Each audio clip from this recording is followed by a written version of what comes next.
ይህ አዋዜ ልዩ ሰበር ነው።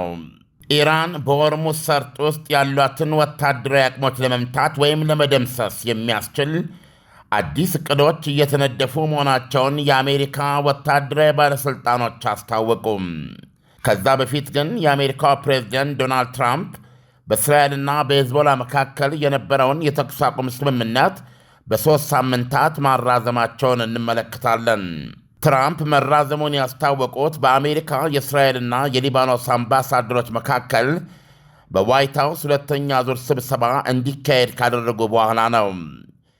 የሁለቱ ሀገራት አምባሳደሮች የመጀመሪያ ስብሰባ ከዛሬ 10 ቀን በፊት በኢትዮጵያ ሚያዝያ 6 በፈረንጅ ኤፕሪል 14 መካሄዱ አይዘነጋም።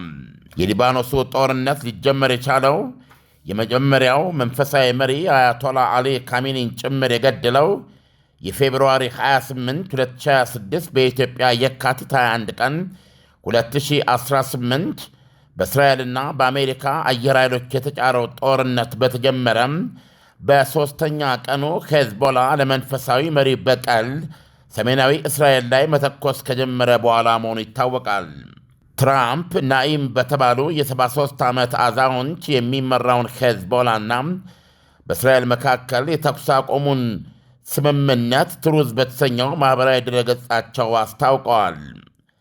ትራምፕ ሲጽፉ በሁለቱ አገራት አምባሳደሮች መካከል የተካሄደው ስብሰባም በጥሩ ሁኔታ መጠናቀቁን ገልጸዋል።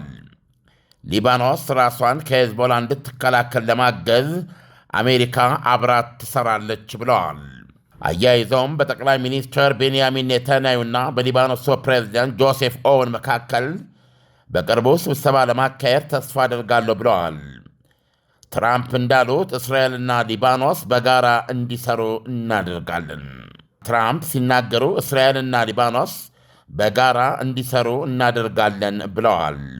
በንግግራቸው በእስራኤልና በሊባኖስ መካከል ድንቅ የሆነ ግንኙነት ሊኖር እንደሚችል አውስተው በሁለቱ መካከል የተሰነቀረ ችግር ሲሉ ገልጸውታል ሄዝቦላን። ስብሰባውን የተቀመጡት በአሜሪካ የእስራኤል አምባሳደር የቺየል ሌተርና የሊባኖሱ ናዳ ሐማዴህ ሞአዋድ ነበሩ። በሊባኖስ የአሜሪካ አምባሳደር ሚሼል ኢሳና በእስራኤል የአሜሪካ አምባሳደር ማይክ ሁካቢም ታድመው ነበረ። አጋፋሪ ውጭ ጉዳይ ሚኒስትር ማርጎ ሩቢዮ ነበሩ። አራቱም አምባሳደሮች ፕሬዚደንት ዶናልድ ትራምፕን አመስግነዋል። በተለይ በአሜሪካ የእስራኤል አምባሳደር የቺየል ሌተር ሲናገሩም ክቡር ፕሬዚደንት፣ በእርሶ አመራር ኢራን ተደቁሳለች። ሄዝቦላን መደቆሱና ሊባኖስን ነፃ የማውጣቱ ዕድል ተጨባጭ ነው ብለዋል። አያይዘውም ሊባኖስና እስራኤል ይህንን ሄዝቦላ የተባለም ነቀርሳ ቁስል ከሊባኖስ ሕይወት ላይ ብጠን ለማውጣት ተባብረናል ብለዋል። የህትማማቾቹ ሀገሮች መሪዎች ትራምፕ እንዳቀዱት በቀጣዮቹ ሳምንታት በዋይት ሃውስ ሲገናኙ ከ40 ዓመታት በኋላ የመጀመሪያ ታሪካዊ ይሆናል። ትራምፕ ሲናገሩ ሁለቱ መሪዎች በመካከላቸው የሚመክሩበት አጀንዳም አላቸው። ሄዝቦላ ሊባኖሶች በሀገራቸው ያለውን ሁኔታ በደንብ እንዲያስተካክሉ ለማገዝ አሜሪካ ከጎናቸው በመቆም አብራት ትሰራለች ብለዋል። እኛ ኢራን ውስጥ እየሰራን ካለነው ጋር የሊባኖስም ሁኔታ እኩል ማስኬዱ ድንቅ ይሆናል ሲሉ አስገንዝበዋል። ምክትል ፕሬዚደንት ጄዲ ቫንስ በእስራኤልና በሊባኖስ መካከል የነበረውን ተኩስ አቁም በ3 ሳምንታት የማራዘሙን እርምጃ ትልቅ ታሪካዊ ክስተት ብለውታል። ትራምፕ ያሳረጉት ሊባኖስ ራሷን ከሄዝቦላ እንድታድን እናግዛታለን ብለው ነው። ኢራን፣ አሜሪካና እስራኤል የሊባኖስን ሕይወት እየተጣባ ነቀርሳ የሚሉትን ሄዝቦላም የሺአ ተራዳ ኃይሏም ግንባር ቀደም ወይም አስኳል ኃይል አድርጋ ነው የምትመለከተው። ይህ በእንዲህ እንዳለ ኢራን በሆርሙዝ ሰርጥ ውስጥ ያላትን ወታደራዊ አቅሞች ለመምታት የሚያስችሉም አዲስ ዕቅዶች እየተነደፉ መሆኑን የአሜሪካ ወታደራዊ ባለሥልጣኖች አስታወቁም። ሲኤንኤን ከተለያዩ ምንጮች የቃረበው መረጃ እንደሚያመለክተው ዝግጅቱ እየታቀደ ያለው አሁን ያለው ተኩስ አቁም የሚፈለገውን ውጤት ማምጣት አልችል ብሎ ከከሸፈም በቀጣይነት ለሚካሄደው ማጥቃት ነው። በዕቅድ ውስጥ ካሉት አያሌ የኢላማ አይነቶች መካከል ኢራን በሆርሙዝ ሰርጥ በደቡባዊ የአረብ ሰላጤና በኦማን ሰላጤ ያሏትን ወይም የምታንቀሳቅሳቸውን ኢላማዎች ወዲያው እንደታዩ እንደ ጭልፊት ጠብቆ ፈጥኖ መግደልን ያካትታል። እዚህ ላይ የሚተኮርባቸው ፈጣን አጥቂ ጀልባዎቿ፣ ፈንጂ አንጣፊ መርከቦቿና ሌሎች ተጓዳኝ እሴቶቿ መሆኑ ተመልክቷል። ምክንያቱም ቴሄራን ሆርሙዝ ሰርጥን በሰላም ያለ ስጋት የማይታለፍበት በር ለማድረግ የምትጠቀምባቸው ዋነኛ መሳሪያዎች እነሱ ስለሆኑ መሆኑ ተመልክቷል። ኢራን በራሷ ግምት $270 ቢሊዮን በኢትዮጵያ ገንዘብ ከ16 ትሪሊዮን ብር በላይ ምጽአታዊ ውድመት ደርሶባትም አሁንም ድረስ ከአሜሪካ ጋር የመቋቋም ዕድል የሰጣት አቅም ሆርሙዝ ሰርጥን መቆለፏ መሆኗ ይታወቃል። በነገራችን ላይ ኢራን በአሜሪካ እስራኤል ጣምራ ድብደባም በ6 ሳምንታት የደረሰባት ውድመት ዩክሬን በ4 ዓመት ውስጥ በራሽያ ድብደባ ከደረሰባት ውድመት ከግማሽ በላይ መሆኑ ነው። ይሁንና ገለልተኛ ኃይሎች በኢራን ላይ እንደደረሰ ያስቀመጡት ግምት ከ140 እስከ $145 ቢሊዮን ነው። ይህም ቢሆን የዩክሬንን ውድመት ወደ ግማሽ የሚጠጋ ነው። የዩክሬን መልሶ ግንባታ $400 ቢሊዮን መተመኑ ይታወቃል። ኢራን ሆርሙዝ ሰርጥን መቆለፏ በዓለም ኢኮኖሚ ላይ ለሁሉም የተዳረሰ ተጽዕኖ አስከትሏል ወይም መዘዝ። ፕሬዚደንት ዶናልድ ትራምፕ የሀገራቸውን የኑሮ ውድነት ለመቀነስ የሚያደርጉትን ጥረት አክሽፎባቸዋል።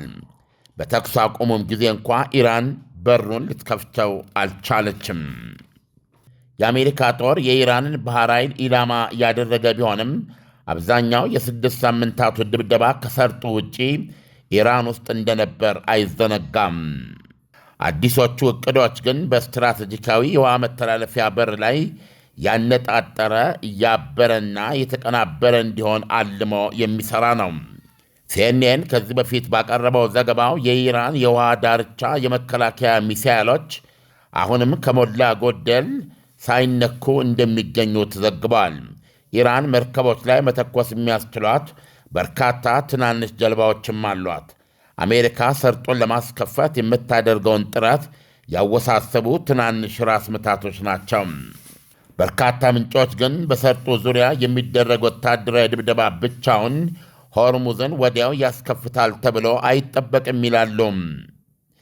በዝግጅት ላይ ስላለው ወታደራዊ ዕቅድ የሚያውቁ አንድ ምንጭ ለሲኤንኤን ሲናገሩ የኢራን ወታደራዊ ጡንቻ ሙሉ በሙሉ ማለትም 100% ወይም ወደዛ በተጠጋ ሁኔታ መውደሙን ካላረጋገጥክ በስተቀረም የበሩ መከፈት ትራምፕ በሆርሙዝ በኩል መርከቦች እንዲተላለፉና የሚመጣውን አደጋ እንዲቀበሉ ከመወሰናቸው ጋር የተያያዘ ይሆናል ብለዋል።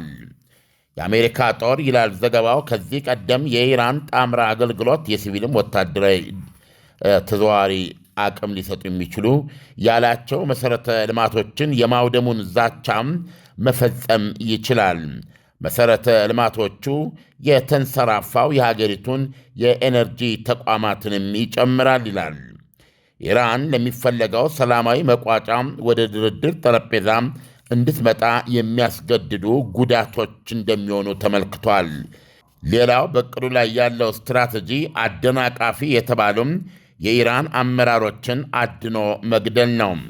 ከነዚህ ሞት ግንባራቸው ላይ ከተጻፈባቸው የኢራን ሁነኛ ሰዎች መካከል የእስላማዊ አብዮታዊ ዘብ ኮሮ ዋና አዛዥ በመሆን እያገለገሉ የሚገኙት አህመድ ቫሂዲ ናቸው።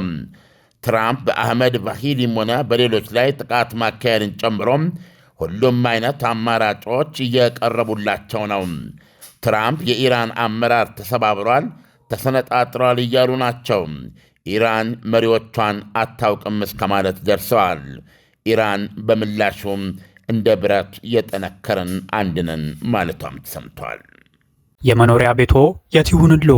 ለንግድ ቦታስ የት እንገንባሎት? በመሃል ከተማ ፒያሳ፣ አዋሬ ወይስ ቡልጋሪያ? ግንባታቸውን ለመጠናቀቅ የደረሰን የፈለጉት እርሱም አለን።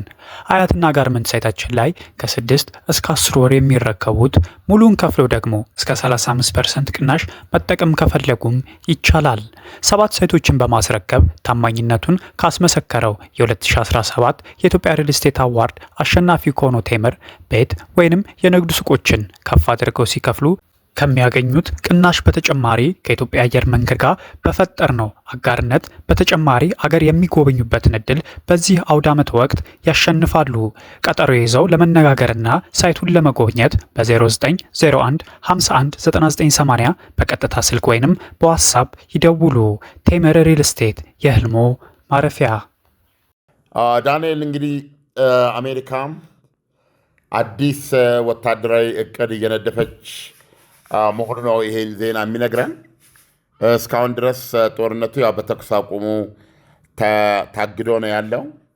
የተኩስ አቁሙ ዓላማ ደግሞ ሁለቱ ሀገሮች ጦርነቱን የሚተካ የድርድር እልባት እንዲፈልጉ ነበረ።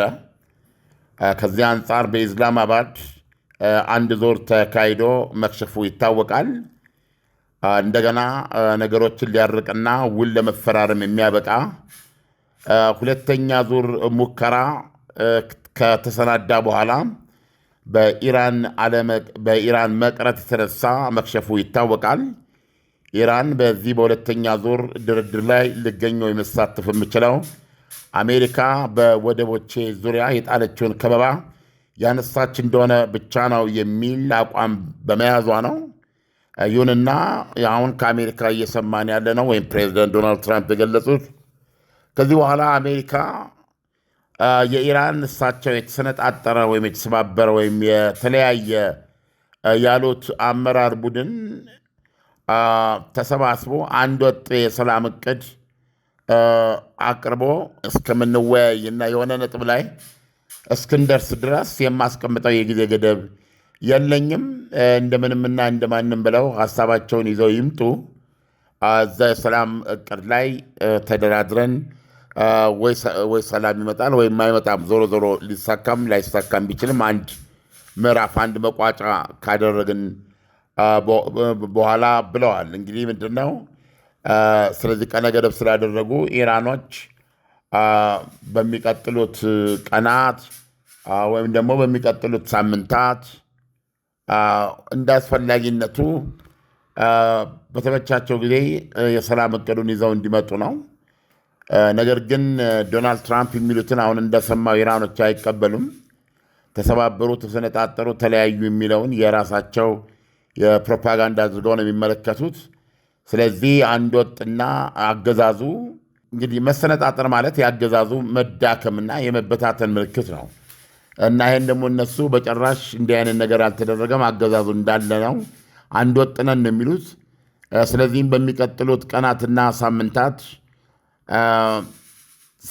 ለማለት እንኳ ያስቸግራል የሰላም እቅድ ይዘው ወደ ኢስላማባድ እንደሚመጡ ምልክት ካልሰጡ ሊሆን የሚችለው አሜሪካን ወይም ዶናልድ ትራምፕ ሊያቀርቡ እንደሚሞክሩት የአመራር እጦት ብቻ ሳይሆን የአመራር እጦት ወይም ኢራን እንደ ሀገር አንድ ወጥ አመራርና መግባባት ከማጣቷ የተነሳ ሳይሆን ኢራን ባላት ፖሊሲ መሰረት ነው የሚሆነው። ኢራን እያለች ያለችውም በወደቤ ላይ የተጣለው ማዕቀብ እስካልተነሳ ድረስ ድርድሩ ላይ አልካፈልም የሚል ነው። ዶናልድ ትራምፕ ደግሞ እዚህ ድርድር ላይ ላለመካፈል ምክንያት የሆናቸው በውስጣቸው ያለው አለመስማማት ነው። ስለዚህ እጠብቃቸዋለሁ፣ ቀነ ገደብ አላስቀምጥም ብለዋል። ይህን እንግዲህ በሰሞናቱ የምንመለከተው ነው። ይሁንና ይህ አሁን ያለው የሰላም የድርድር እድል ተኩስ አቁም ስምምነት ውጤት እንደማያመጣ ተገምግሞ እንደማይኖረው ተገምግሞ ምናልባትም ሊካሄድ እንደማይችል መደምደሚያ መቋጫ ከተደረሰለት አሜሪካ ወደ ጦርነቱ ትመለሳለች። ስትመለስም የጦርነት እቅዶቿ አሁን በዜናው ላይ ያቀረብነውን ይመስላል ማለት ነው። ዳንኤል አለም፣ የአሜሪካ ወታደራዊ ባለስልጣናት ያወጡት አዲስ እቅድ በዝርዝር ምን እንደሆነ ብትነግረን። አሁን አዲስ ያወጡት እቅድ ያው ቀደም ሲል እንደተነገረው ባለፈው 6 ሳምንታት የተደረገው ትልቁ ድብደባ የኢራንን የሚሳኤል ኬፓቢሊቲስ ለምሳሌ የሚሳኤል መተኮሻዎች እንደገና ራሳቸው ሚሳኤሎቹን የሚሳኤል ክምችቱን ተተኳሹን ማለት ነው የሚሳኤል ማምረቻዎቹን ፋብሪካዎቹን እነዚህ ላይ ያተኮረ ነበረ በዋነኛነት ድብደባው እና ሌሎች ወታደራዊ ኢንዱስትሪዎችን ተያያዥነትና ተመጋጋቢነት ያላቸውን የሲቪል ኢንዱስትሪዎችን ጭምር ኢላማ ያደረገ ድብደባ ነበረ።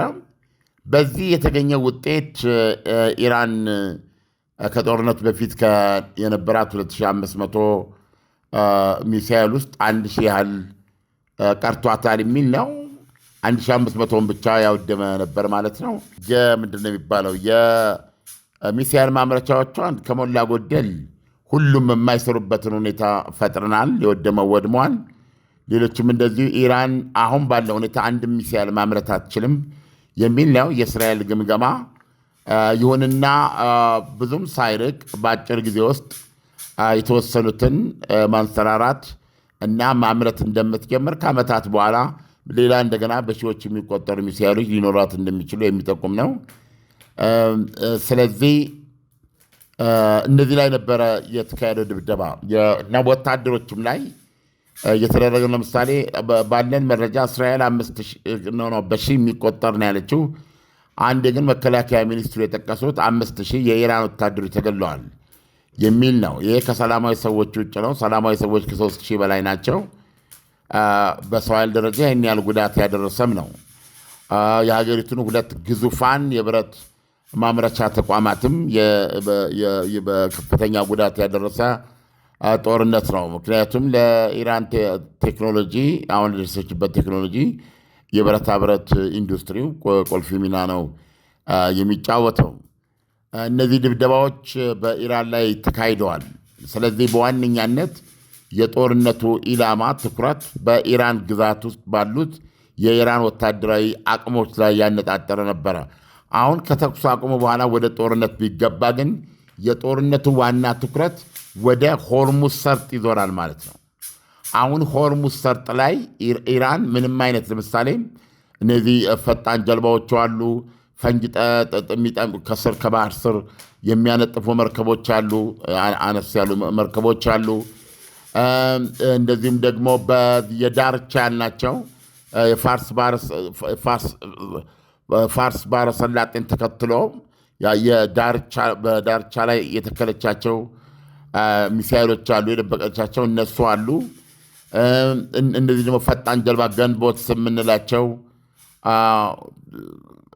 አሏት። እነዚህ ላይ ያተኩራል ነው አጠቃላይ ዋናው ድብደባ እነዚህ ላይ ያተኮረ ይሆንና ከነዚህ ጎን ለጎን ደግሞ ቅድም የነገርኩን የቀሩ ሚሳኤሎች፣ መተኮሻዎች አሁንም እንደገና ማነጣጠር ይጀምራል ማለት ነው። እነሱ ላይ ደግሞ የቀሩት ላይ ድብደባ ይጀምራል።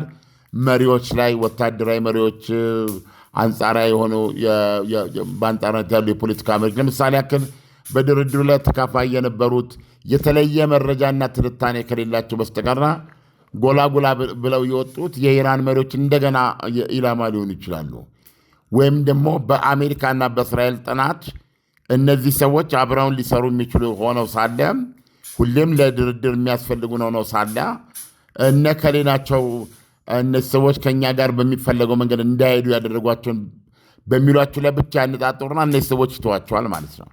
አለበለዚያ ግን እንደ አቋም አሁን ያሉት አመራሮች በአጠቃላይ አለመኖር አስፈላጊ ነው ብለው ካመኑ አሁን የምናውቃቸው ለድርድር ስማቸውን የሚጠራውን ሁሉ ኢላማ ማድረግ ይጀምራሉ ማለት። ለምሳሌ አፈጉባኤ ቋሊባፍ፣ ውጭ ጉዳይ ሚኒስትር አባስ አርጋቺ፣ ራሳቸው ፕሬዚደንት ፔዜሽኪያን ጭምር ወደ ኢላማ ውስጥ ሊገቡ ይችላሉ። እስካሁን ድረስ እነዚህ ሰዎች በአንጻራዊነት ሞዴሬት ናቸው፣ ለዘብተኞች ናቸው።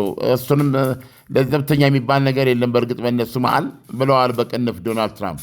ስለዚህ በኢራን የፖለቲካ ወታደራዊ መሪዎች ላይ ቅድም የጠቀርኳቸው በተለይ የዚህ የእስላማዊ ዘቡ አዛዥ እነዚህን የመሳሰሉ ሰዎችም የዘመቻው አካል ነው የሚሆኑት። የሚቀጥለው ውጊያ በሆርሙዝ ሰርጥ ላይ ባላት የኢራን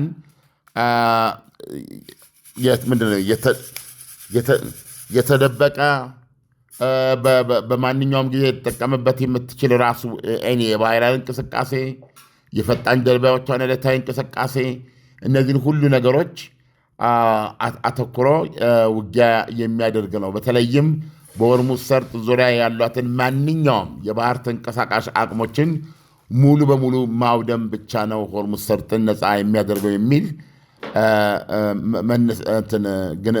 አቋም ያለው ወታደራዊ እርምጃ ነው የሚሆነው። ዓለም ኢራን ከአሜሪካ እየተፈጠረባት ካለው ጫና አንጻር ወደ ድርድር መድረኩ የምትቀርብበት ጊዜ ቀርቧል ማለት ይቻላል ወይስ ደግሞ ኢራን አሜሪካ ከምትፈጥርባት ጫና አንጻር ለውጊያ ነው ዝግጁ የሆነችው የሚለውን ብትነግረን። አሁን ትልቁ ፈተና ያለው በዚህ ጦርነት ውስጥ ሁለቱም በጦርነት ውስጥ ይህን ያህል ተዋግተዋል። ኢራን በመስዋዕትነት ደረጃ የተቀበለችውንም አይተናል። በበኩሏም በሰላጡ ሀገሮች ላይ ያደረሰችው ጉዳት አንዳንድ ጊዜ በገንዘብ ተደምሮ የእሷን ያክል ላይሆን ይችላል።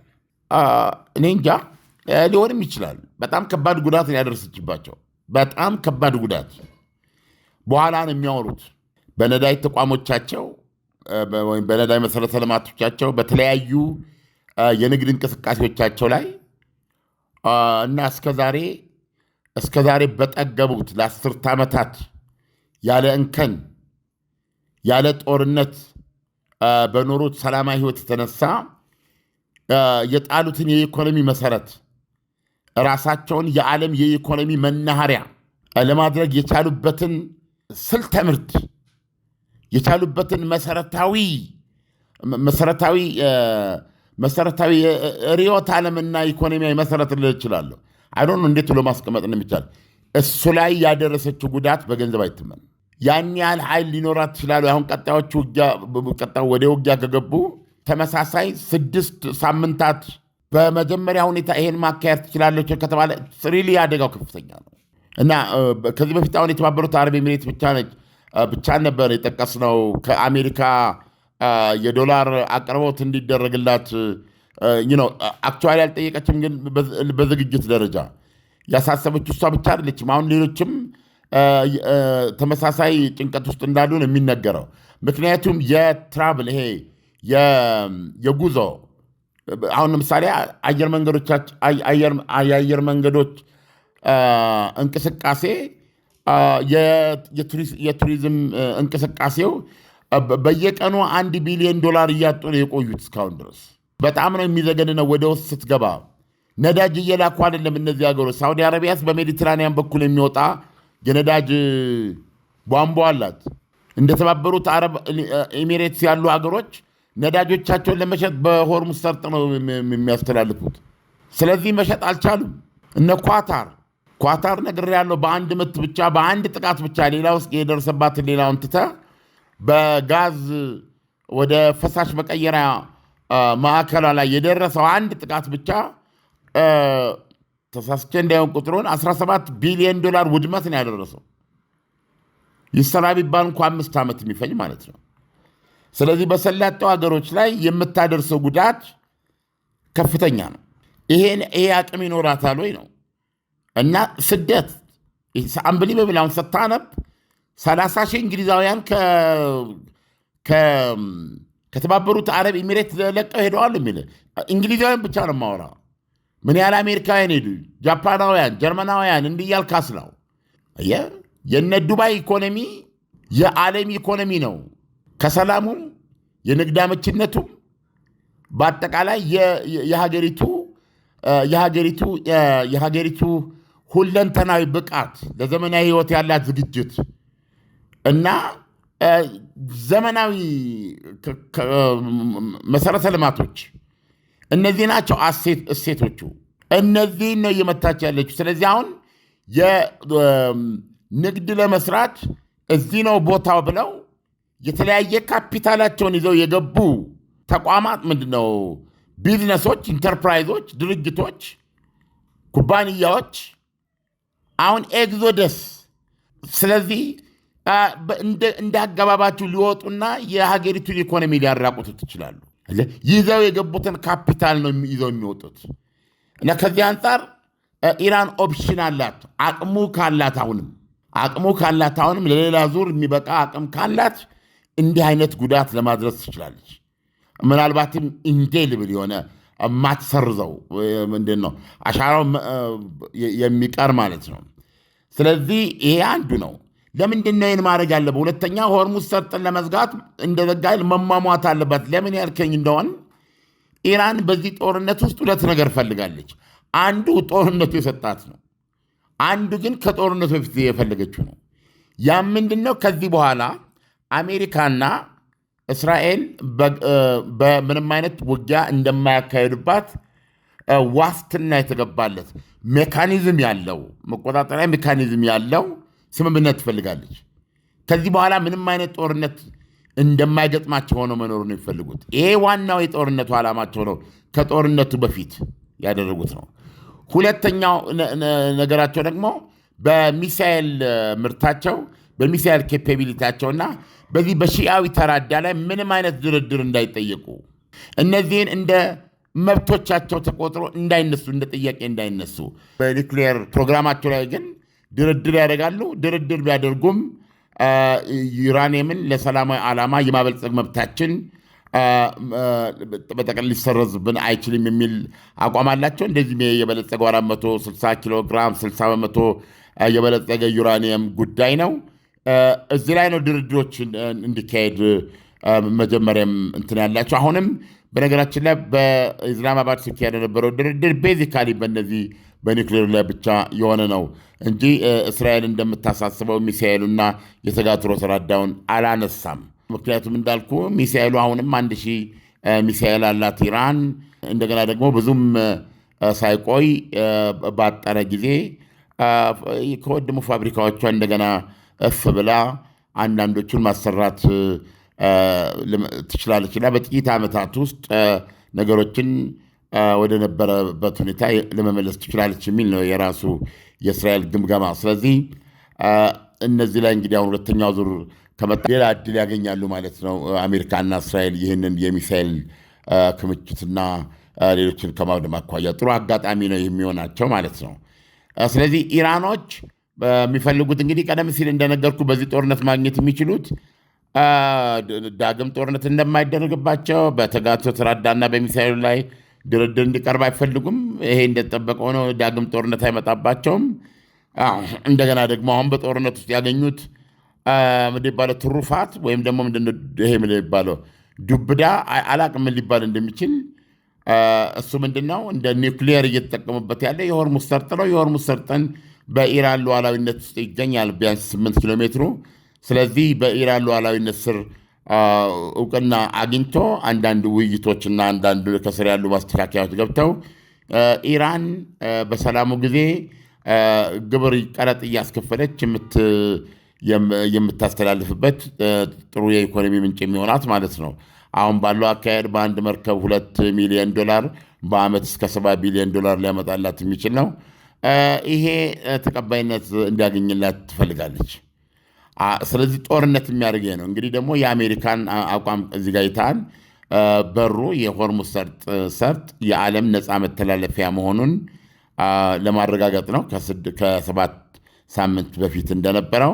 እንደዚህም ኢራን በእነዚህ ቅድም በጠራዋል በሶስቱ ጉዳዮች ላይ በኒውክሌሩ የመጀመሪያ እልባትና ስምምነት መድረስ ዶናልድ ትራምፕ የሚጠይቁት ምንም አይነት ማብለያ አይኖርም። የኒውክሌር ተቋሞችን ታፈራርሻለሽ፣ በእጅሽ ላይ ያለውን የበለጸገ 60 በመቶ የበለጸገ ዩራኒየም ታስረክቢያለሽ። ይህንን ከማስደረግ አኳያ ይህንን በድርድር ለማግኘት ነው የሚሞክሩት። አለበለዚያ ይሄ ካልተገኘ ይከሽፋል፣ ወደ ጦርነት ይገባሉ።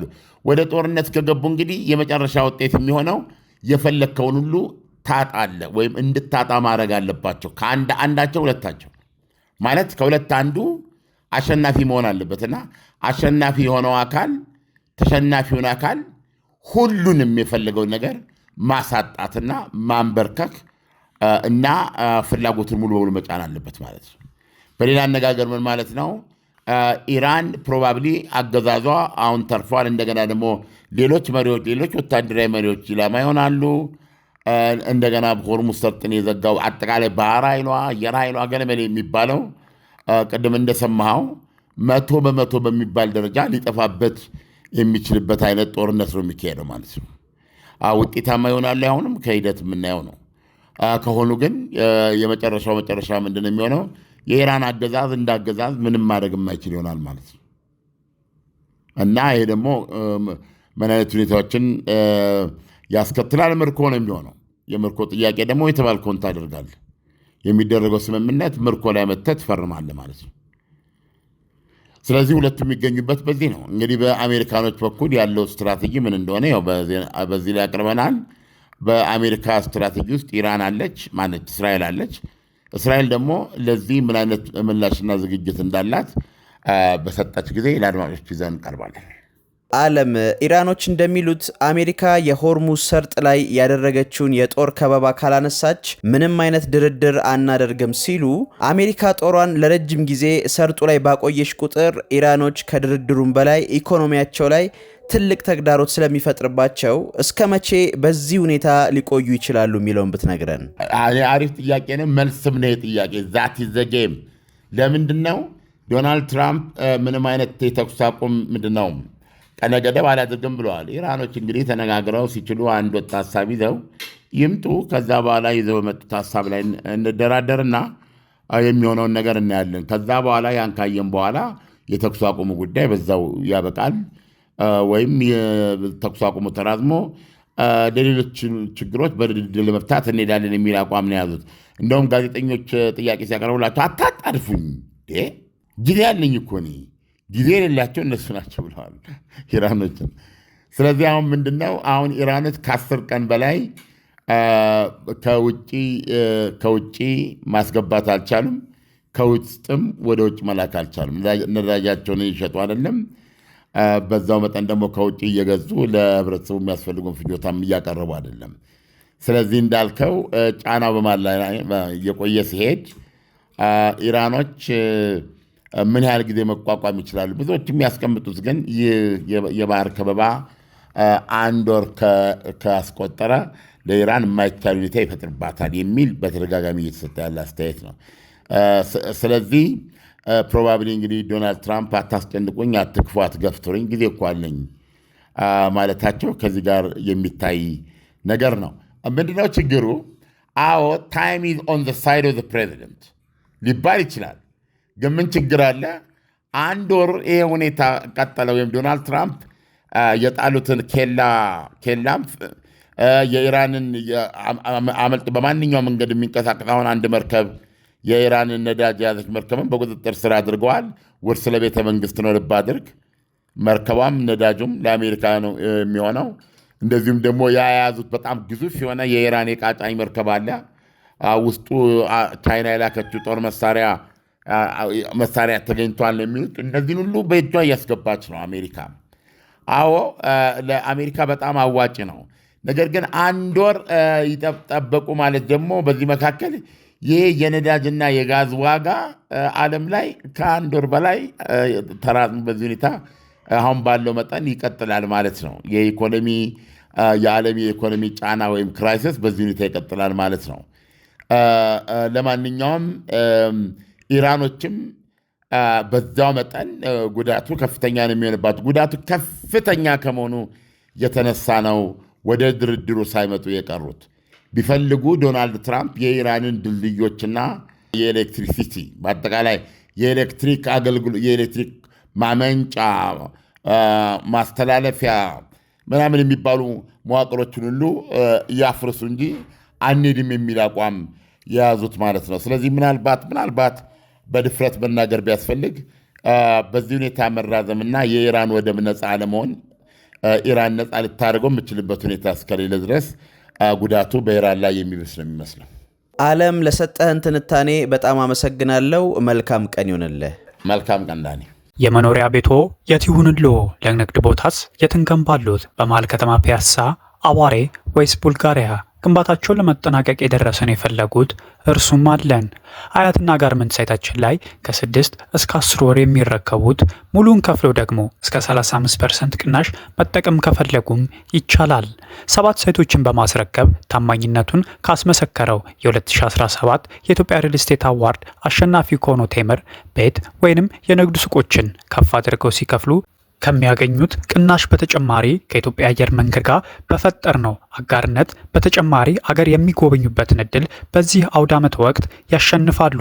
ቀጠሮ ይዘው ለመነጋገርና ሳይቱን ለመጎብኘት በ0901 51 9980 በቀጥታ ስልክ ወይንም በዋትስአፕ ይደውሉ።